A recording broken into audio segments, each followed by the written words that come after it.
முக்கியமான கேள்வி: இரவில் கோவிலுக்கு போகக்கூடாதா? பலரும் இதை பெரியவர்கள் சொல்லும் மூடநம்பிக்கை என்று நினைக்கிறார்கள். ஆனா உண்மையில் அதற்கு பின்னால் ஒரு காரணம் இருக்கிறது.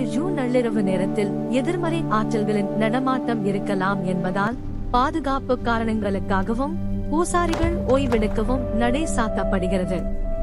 பழைய காலங்களில் கோவில்கள் சுற்றிலும் காடு அதிகமாக இருந்தது.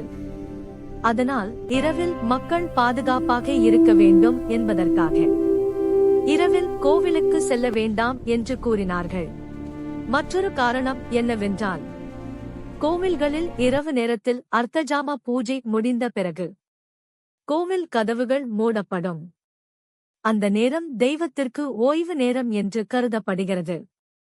அதனால் பக்தர்கள் அந்த நேரத்தில் செல்லாமல் இருக்க சொன்னார்கள். ஆனா சில பெரிய கோவில்களில் மட்டும் இரவு நேர பூஜைகளும் நடக்கும்.